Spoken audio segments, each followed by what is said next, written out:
Hello friends, welcome to our channel. ప్రస్తుతానికి betting app promotions ద్వారా దాదాపుగా ఇప్పటికే తెలంగాణ రాష్ట్రాల్లో 11 మంది social media influence and TV ఆర్టిస్టుల మీద కేసు నమోదైన విషయం మనం చూస్తున్నాం. ప్రజెంట్ అయితే కనుక బెట్టింగ్ మాఫియా గురించి సోషల్ మీడియాలో చాలా ట్రెండింగ్ జరుగుతుంది. సో వీరిపై ఎలాంటి కేసులు నమోదవుతున్నాయి, అతి ముఖ్యంగా బెట్టింగ్ యాప్ ద్వారా నష్టపోయినటువంటి యువకులు కావచ్చు, దీనిపై డబ్బు ఇన్వెస్ట్మెంట్ చేసి మోసపోయిన వాళ్ళు కావచ్చు, వాళ్ళకి ఇందులో నుంచి బయటపడడానికి మార్గం ఏంటి, అనేక విషయాలు సో దీని గురించి ఈ ఇంటర్వ్యూలో మనం క్లుప్తంగా తెలుసుకుందాం. సో మనతో పాటు ఉన్నారు ప్రముఖ హైకోర్టు అడ్వకేట్, సైలాజిస్ట్ డాక్టర్ నాగేశ్వరరావు పూజారి గారు. సార్ నమస్తే సార్. సార్, ఇప్పుడు చూస్తున్నాం దాదాపుగా ముఖ్యంగా తెలంగాణ రాష్ట్రంలోనే 1000 మంది పైగా ఆత్మహత్య చేసుకున్నారు బెట్టింగ్ యాప్స్కి అలవాటు పడి అని చెప్పేసి అని ఈరోజు సర్వేలో తేలింది బాస్. సో చాలామంది కూడా ఇలాగా ఈ బెట్టింగ్ యాప్స్ ద్వారా ఆత్మహత్య చేసుకున్న వారిని చాలామంది అప్పులు పాలైపోతున్నారు. వాళ్ళు ఇందులో నుంచి బయటపడాలంటే ఎలాగా? ఇప్పుడు మనకు బెట్టింగ్ యాప్స్ అనేటివి మనకు తెలంగాణలో అండ్ ఆంధ్రప్రదేశ్లో, ఇండియాలో చాలా రాష్ట్రాలలో ఇల్లీగల్ అది బెట్టింగ్ యాప్స్ అనేది. ఓకే, గోవా అండ్ సిక్కింలో మాత్రమే ఈ బెట్టింగ్ యాప్స్ అనేవి కొద్దిగా లీగల్ ఉన్నాయి. అవి అక్కడి నుంచి ఆపరేట్ చేయబడుతున్నాయి దేశం మొత్తం. సో ఈ బెట్టింగ్ యాప్స్ ప్రధానంగా ఎవరు బలవుతున్నారు అంటే ఏంటంటే మనకు యువత బలవుతుంది ప్రధానంగా బెట్టింగ్ యాప్స్ సంబంధించి. ఎందుకంటే వాళ్ళు ఎక్కువ అట్రాక్ట్ అయిపోయి బెట్టింగ్ చేయాలనే మాయలో వాళ్ళు అప్పులు చేయడం. యూత్ బాగా ఏంటంటే ఇప్పుడు మనకు లోన్స్ అనేవి చాలా ఈజీ అవైలబుల్ అయిపోయినాయి. మనకి అప్లికేషన్ల ద్వారా కూడా లోన్స్ అనేవి చాలా ఈజీ అయిపోయి ఎవరైతే ఇప్పుడు ప్రజెంట్ ఉన్న యూత్ ఎవరైతే ఉన్నారో చాలామంది వరకు ఈ బెట్టింగ్ యాప్స్లో వాళ్ళు చిక్కుకుపోయి వాళ్ళు అప్పులు తేవడము, బ్యాంకుల నుంచి అప్పులు తీసుకోవడము, లేకపోతే జనాల దగ్గర నుంచి అప్పులు తీసుకోవడము, ఫ్రెండ్స్ దగ్గర నుంచి తీసుకోవడము, ఏమన్నా ఉంటే అమ్మేయడము, ఆస్తులు ఉంటే అమ్మేయడము అనేటివి చేసి వీళ్ళు ఫైనాన్షియల్గా బాగా లాస్ అవుతున్నారు. ప్రధానంగా మనం అందరికి చెప్పేది ఏంటి అంటే బెట్టింగ్ యాప్స్ వల్ల ఎవ్వరు కూడా పైసలు సంపాదించలేరు. అది ఫస్ట్ అర్థం చేసుకోవాల్సింది. జూదం వల్ల ఎవ్వరు కూడా పైసలు సంపాదించలేరు. సో వీళ్ళు హ్యాబిచ్యూటెడ్ అయిపోతున్నారు బాగా. ఇప్పుడు డ్రగ్స్కి ఎట్లా బానిస అవుతున్నారో, తర్వాత ఇతర విషయాలకైతే ఎట్లా బానిస అవుతున్నారో, చెడు అలవాట్లకు ఈ betting apps one of the top most. ఎందుకంటే కూర్చున్న చోటనే అది అవైలబుల్ దొరకడము, ఫోన్లో దొరకడము, అది థర్డ్ పార్టీ చూడకపోవడము, తర్వాత తెల్లవారులు ఆడే అవకాశము, ట్రాన్సాక్షన్స్ కూడా ఎక్కడ కూర్చుని ఆన్లైన్లో జరగడం ద్వారా ఇది బాగా యూత్ కానీ చాలా మంది బలైపోతున్నారు. మనమైతే అందరికీ రిక్వెస్ట్ చేస్తున్నాం ఏంటంటే ఈ బెట్టింగ్ యాప్స్ అనేవి ఎట్టి బస్సులో కూడా డౌన్లోడ్ చేసుకోవద్దు. బెట్టింగ్ అనేది ఆడద్దు. ఆడితే అది ఇల్లీగల్, అది జైలుకి వెళ్ళే అవకాశం కూడా ఉంటుంది. డౌన్లోడ్ చేసుకున్నా, ఆడినా, దాన్ని ఎవరన్నా ప్రమోట్ చేసినా వీళ్ళందరూ జైలుకి వెళ్ళే అవకాశం ఉంటుంది. ఓకే, సో డెఫినెట్లీ మనం చెప్పేది ఏంటంటే జూదం అనేది కానీ బెట్టింగ్ అనేది కానీ మన సొసైటీకి చాలా బ్యాడ్. అది మన ఫ్యామిలీస్కి కానీ సొసైటీ కానీ చాలా బ్యాడ్. కాబట్టి నేను అందరికి ఒకటే రిక్వెస్ట్ చేస్తున్నాను అంటే జూదం కానీ, ఆన్లైన్ బెట్టింగ్ కానీ, ఆన్లైన్ గేమ్స్ కూడా కొన్ని ఉంటాయి, రమ్య అని చెప్పేసి ఇంకా రకరకాల గేమ్స్ ఉంటాయి, కూడా చాలా డేంజర్.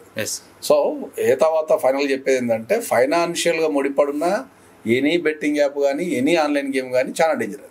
ఓకే, సో ఎట్టి పర్సెంట్ వాటిని డౌన్లోడ్ చేసుకోవద్దు, ఆడద్దు.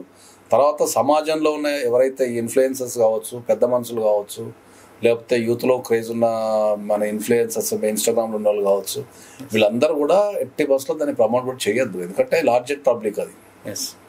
అది చాలామంది వీళ్ళు చెప్పే మాటల ద్వారా ఏదో వస్తుంది, నేను కోట్లు సంపాదిస్తున్నా అని చెప్పేసి అనుకొని వీళ్ళు లాస్ అయ్యే అవకాశం ఉంటుంది. సో ఈ బెట్టింగ్ యాప్స్ వల్ల మనం ఫైనాన్షియల్ ఎప్పుడైతే లాస్ అవుతామో దానివల్ల మనం రికవరీ అవ్వటం అనేది చాలా కష్టంగా ఉంటుంది. సో ఇప్పుడు మీరు చెప్పిన దాని ప్రకారమే మీకున్న లెక్కల ప్రకారం కావచ్చు, లేకపోతే పేపర్లు వచ్చేది కావచ్చు, బెట్టింగ్ యాప్స్ వల్ల ఒక 1000 మంది చనిపోయారు ఆత్మహత్య చేసుకుని అనేది మనకు జనరల్గా తెలిసిన విషయం. కానీ నాకు తెలిసి అంతకంటే ఎక్కువ ఉంటుంది ఇంకా. ఎందుకంటే రెగ్యులర్గా చాలామంది మా దగ్గరికి వచ్చేసి ఈ ఆన్లైన్లో గేమ్స్ ఆడడం ద్వారా నేను కొన్ని పైసలు మొత్తం లాస్ అయినా సార్, చనిపోదాం అనుకుంటున్నా, నాకు చచ్చిపోవాలనిపిస్తుంది, లేకపోతే ఇప్పుడు బతికే సోర్స్ లేదని చెప్పేసి కొంతమంది వస్తారు. అడిక్ట్ అయ్యి ఆడకుండా ఉండలేని వాళ్ళు కూడా చాలా మంది. ఆడి అడిక్ట్ అయిపోతుంది. అడిక్ట్ అయిపోయి వాళ్ళు ఉండలేరు ఆడకుండా. అట్లాంటి వాళ్ళు కూడా చాలా మంది వస్తున్నారు. సో ఫస్ట్ నేను అనేది ఏంటంటే మీరు ఎవరైనా సరే ఈ బెట్టింగ్ యాప్స్ ఆడాలి అనుకున్న వాళ్ళకు ఫస్ట్ స్వీయ నియంత్రణ ఉండాలి. స్వీయ నియంత్రణ అంటే ఏంటంటే బెట్టింగ్ యాప్స్ ఆడటం అనేది ఫస్ట్ ఇల్లీగల్ అనేది వాళ్ళ మైండ్లో ఉండాలి. రెండోది దానివల్ల పైసలు ఎప్పటికీ సంపాదించలేరు. ఆ బెట్టింగ్ యాప్స్ అనేవి అలవాటు చేసేవి అంతే. ఏంటంటే ఫస్ట్ స్టార్టింగ్లో మనకు ప్రాఫిట్స్ వచ్చేటట్టు మనకు కనిపించి ఫైనల్గా ఏంటంటే ఓవర్ ద పీరియడ్ అయ్యారికి ఏంటంటే ఎండింగ్లో నీకు మొత్తం లాస్లో చూపించేసుకుంటూ వచ్చేస్తాయి. సో ఫస్ట్ స్వీయ నియంత్రణ ఉండాలా. రెండోది వచ్చేసి మనకు ఈ బెట్టింగ్ యాప్స్ ద్వారా ఏదో సంపాదిస్తాను కూడా అనేది భ్రమది. ఓకే, అదొకటి ఉండాలా. మూడోది అప్పులు చేసో కష్టపడి సంపాదించాలి తప్ప అప్పులు చేసి ఈజీ మనీ సంపాదిస్తా అనే గుణం ఉన్న వాళ్ళకి ఎక్కువ అట్రాక్ట్ అవుతుంది. ఓకే. కాబట్టి ఇవన్నీ నేను చేయొద్దని చాలా స్పష్టంగా చెప్తున్నాను. ఓకే. ఇప్పుడు చాలామంది ఈ బెట్టింగ్ యాప్స్కి అలవాటు పడి రకరకాల లోన్స్ ఇచ్చేవంటి యాప్స్ని డౌన్లోడ్ చేసుకొని వాటి నుంచి అమౌంట్ తీసుకొని మళ్ళీ అవి తిరిగి చెల్లించలేక దీనికి ఎడిట్ అయిపోయి చాలామంది ఆత్మహత్యలు ఎక్కువ చేసుకుంటారు. ఫస్ట్ ఏంటంటే ఎవరైతే ఈ లోన్స్ తీసుకొని లేకపోతే అప్పులు చేసి ఈ బెట్టింగ్ యాప్స్లో లేకపోతే ఆన్లైన్ గేమ్స్లో పెట్టి లాస్ అయిన వాళ్ళు ఎట్టి పరిస్థితుల్లో కూడా మీరు ఆత్మహత్య చేసుకోకండి. రెండోది మీరు ఆత్మహత్య చేసుకోవడం కానీ లేకపోతే ఎదుటి వ్యక్తిని చంపడం కానీ చాలా జరుగుతుంది ఈ మధ్యకాలంలో. చట్టంలో మనం ఏదైనా లాస్ అయితే మనం ఎదుటి వ్యక్తి మనల్ని ఇబ్బంది పెట్టకుండా చట్టంలో మనకు చాలా ప్రొవిజన్స్ ఉన్నాయి. ఓకే. ఆ చట్టంలో మనం కనుక ఆ ప్రొవిజన్స్ ఉపయోగించుకొని మనం ఒక సర్టైన్ కూలింగ్ పీరియడ్ కానీ లేకపోతే బ్రీతింగ్ పీరియడ్ అంటాం, బ్రీతింగ్ పీరియడ్ కానీ మనం కోర్టు నుంచి తెచ్చుకోగలిగితే ఇట్లా మనం రికవరీ కావచ్చు. మరి సంపాదించి కట్టాలన్నా ఎట్లా కట్టాలనే తర్వాత మనం దాన్ని ప్లాన్ చేయొచ్చు. సో మనకు చట్టంలో ప్రయోజనం ఉన్నప్పుడు ఎప్పుడు కూడా మీరు ఆత్మహత్య లాంటి ప్రయత్నాలు ఎప్పుడు చేయకండి, అట్లనే చంపే ప్రయత్నాలు కూడా చేయకండి. డెఫినెట్లీ ప్రతి సమస్యకు ఒక పరిష్కారం ఉంటుంది, చట్టంలో ప్రతిదానికి ఒక ప్రొవిజన్ కూడా ఉంది. ఓకే. కాబట్టి మీకేమైనా ఇబ్బంది ఎదురైతే దాన్ని చట్టపరంగా ఎదుర్కోవడం ఎలా అనేది చూడండి తప్ప మీరు చచ్చిపోవడం అంటే ఇప్పుడు చేయకండి. ఓకే. ఇలాగా చట్ట ప్రకారంగా ఎదుర్కోవాలంటే లైక్ దానికి సంబంధించి ఒక వ్యక్తి ఇబ్బంది పడుతున్నారు, మా డబ్బులు మాకు ఇవ్వండి, మీరు లోన్స్ తీసుకున్నారు, దానికి బాగా ఎడిట్ అయిపోయి చాలా భయంకరంగా బయట అప్పులు తీసుకున్నారు, వడ్డీలు కూడా బయటకు విపరీతంగా తీసుకున్నారు. అలాంటి వ్యక్తికి యాజ్ ఎ లీగల్గా అతని నుంచి ఆ ప్రెజర్ తట్టుకోలేక చాలామంది చనిపోతున్నారు. అలాంటి వ్యక్తిని మనం లీగల్గా ఎలా కాపాడవచ్చు? ఇప్పుడు అట్లాంటి వ్యక్తి ఎవరికైనా ప్రెజర్ ఉంది బాగా అనుకుందాం, సపోజ్ బ్యాంకులు వాళ్ళ దగ్గర నుంచి కానీ లేదా మనం అప్పు తీసుకున్న వ్యక్తి నుంచి కానీ చాలా ప్రెజర్ ఉంది, మనకు వాళ్ళు టైం ఇవ్వటం లేదు కట్టడానికి, వాళ్ళ ఇంట్లో వచ్చి కూర్చుంటా, లేకపోతే మీ ఇంట్లో వచ్చి చచ్చిపోతా, లేకపోతే నిన్ను చంపేస్తా, నిన్ను పొడి చేస్తా, లేకపోతే జైలు వేస్తా, ఇట్లా రకరకాలుగా బెదిరించడం కానీ వాళ్ళు బెదిరించడం కానీ లేకపోతే వాళ్ళు భయపెట్టడం కానీ చేస్తుంటారు. ఓకే. సో ఇట్లాంటివి జరిగినప్పుడు ఏంటంటే మనం కోర్టుకి వెళ్ళి మనం ఇంజంక్షన్ ఆర్డర్ కనుక వేసుకుంటే ఓకే ఫలాని వ్యక్తి వల్ల నేను ఈ ఫలాని వ్యక్తి దగ్గర అప్పు తీసుకున్నా లేకపోతే ఫలాని బ్యాంక్ దగ్గర అప్పు తీసుకున్నా, నేను ఈ అప్పు కట్టలేని పరిస్థితిలో ఉన్నా కాబట్టి నాకు ఒక 2 years 3 years నాకు టైం పీరియడ్ ఇప్పించగలిగితే నేను తర్వాత రికవరీ కట్టే అవకాశం ఉంది. కాబట్టి నన్ను వాళ్ళు ఇబ్బంది పెట్టకుండా, నా ఇంటికి రాకుండా నన్ను ఇబ్బంది పెట్టకుండా, నన్ను డిస్టర్బ్ చేయకుండా, నా పర్సనల్ లైఫ్ని నా పర్సనల్ లిబర్టీని దెబ్బతీయకుండా వాళ్ళ నుంచి నాకు ప్రొటెక్షన్ ఇవ్వండి. మనం కోర్టులో కనుక వేసుకుంటే డెఫినెట్లీ కోర్టు మీకు ప్రొటెక్షన్ ఇచ్చే అవకాశం ఉంటుంది. సో వాళ్ళు ఇబ్బంది పెట్టకుండా ఉంటుంది.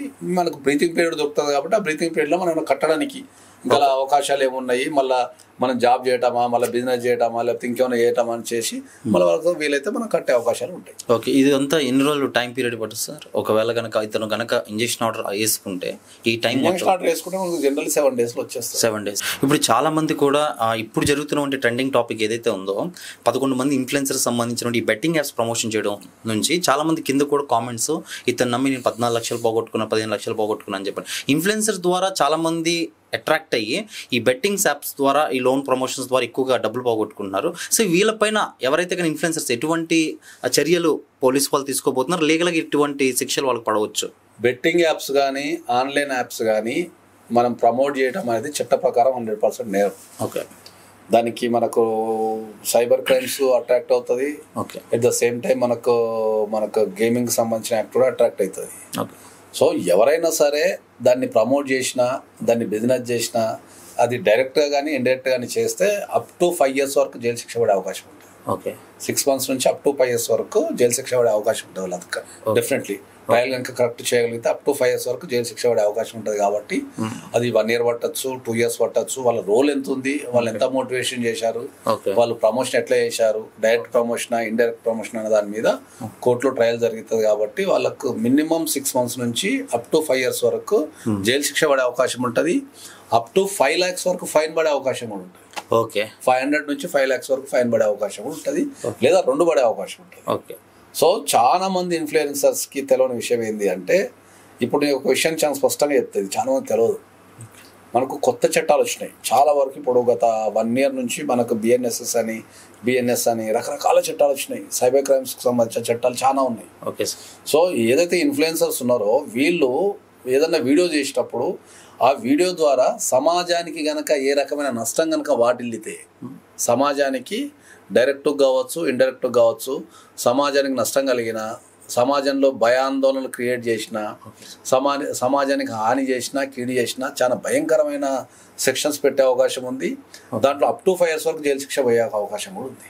ఓకే. అది ఫ్యూచర్లో ఇప్పుడు ఇంప్లిమెంటేషన్ అవుతుంది కదా, ఇంకా 2-3 years వీళ్ళందరికీ తెలుస్తుంది. ఇంకా ఇప్పుడు స్టార్ట్ అవుతాయి. ఇప్పుడు ఒక్కొక్క యాప్ మీద ఒక్కొక్క ఇష్యూ మీద పడతారు. ఇప్పుడు బెట్టింగ్ ఇష్యూస్ మాట్లాడారు, దీని తర్వాత ఇంకా అశ్లీల మీద పడతారు. ఇప్పుడు నేను చెప్తున్నా కదా, ఇప్పుడు మీకు అశ్లీల మీద పడతారు ఇంకా. Okay right. చాలా మంది ఇన్ఫ్లుయెన్సర్స్ ఈ ఎప్పుడైతే కనుక కేసు నమోదైందో చాలా మంది కూడా ఫోన్లు ఆఫ్ చేసుకొని చాలా మంది కూడా అజ్ఞాతంలోకో లేకపోతే బయటకు వెళ్ళడం జరుగుతుంది.